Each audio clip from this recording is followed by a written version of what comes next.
Hello and welcome to Moneylife News and Views. I'm Devashish Basu. Byjus, which is an edtech company valued extremely highly valued until recently, is probably set to go down as the most spectacular corporate flameout. A little more than a year ago, India boasted of 47 decacorns, as they are known. Decacorns are an elite group of companies with more than $10 billion market cap. These are startups which are valued so highly. Of these, the most valuable Indian decacorn was Byjus. Despite a loss of 4,588 crore for FY21, Byjus was valued at a stupendous 22 billion in early 2022.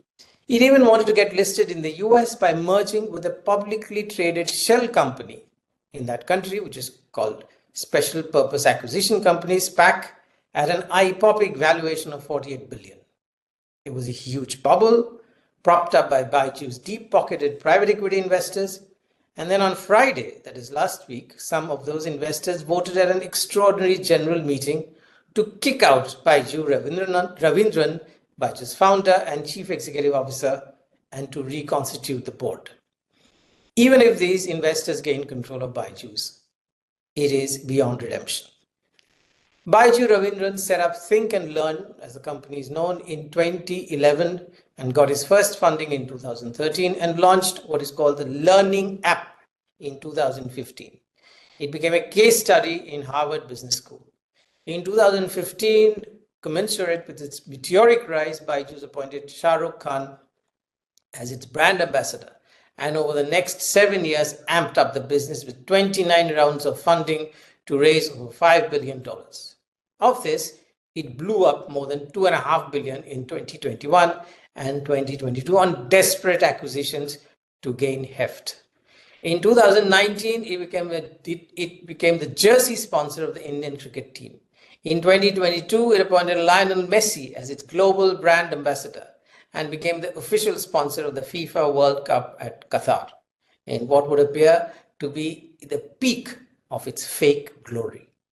The remarkable thing is that all through this, the investors missed or ignored too many red flags about Byju's back from 2018.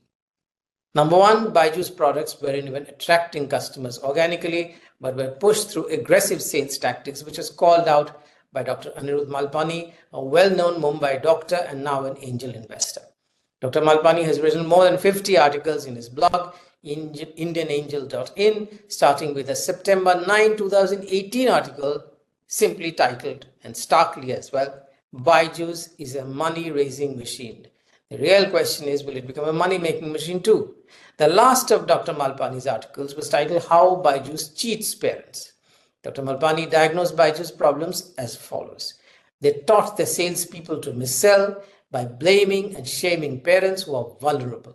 They exploited their ignorance by bad-mouthing schools and teachers and then warning them that the kids would be left behind in the competition if they did not buy Byju's apps. They locked them into multi-year subscriptions by offering discounts for payments using EMIs through a third-party financier.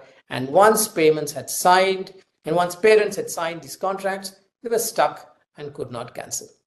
To investor activists who have just appeared on the scene now, investors who have turned suddenly activists, they are suddenly concerned about Byju's ethics and governance. This should have been a huge red flag way back then. Instead, they kept pumping money into this toxic business and made it grow bigger and bigger. Dr. Malpani was a prolific writer on LinkedIn as well on a whole range of topics covering the startup ecosystem, including critical posts of edtech major Byju's work culture, business model, and user experience. In July 2022, finally, LinkedIn deleted Dr. Malpani's accounts because of his many posts on the edtech. According to some allegations, Byju's is one of the top advertisers in LinkedIn, and obviously there are doubts whether LinkedIn acted independently. According to Dr. Malpani, they complained to LinkedIn claiming my posts were defamatory, even though they knew the posts were completely true, and in turn, LinkedIn permanently deleted my account without giving me a chance to be heard or to appeal. All valuable tech startups have a common feature. They address a serious and a widespread problem that consumers are facing, with a solution that works, and better still, that consumers love. This is how Amazon and Uber have become such large businesses, because they're trying to solve a problem with a solution that works. Now, Byjus is not solving any problem, and certainly does not have a solution that anyone loves. This was most obvious during COVID. If there was ever a period when Byjus could have made bumper revenues and profits, it was when schools were closed and students and teachers had to adopt an edtech solution. But Byju's record losses in FY21 and 22 really show that it has really no business model worth talking about.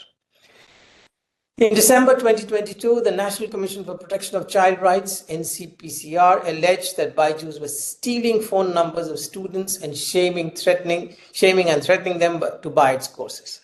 Byjus reacted with a strong denial, but later promised to ensure positive consent while signing up students for its programs, and to stop sales agents from going to people's homes.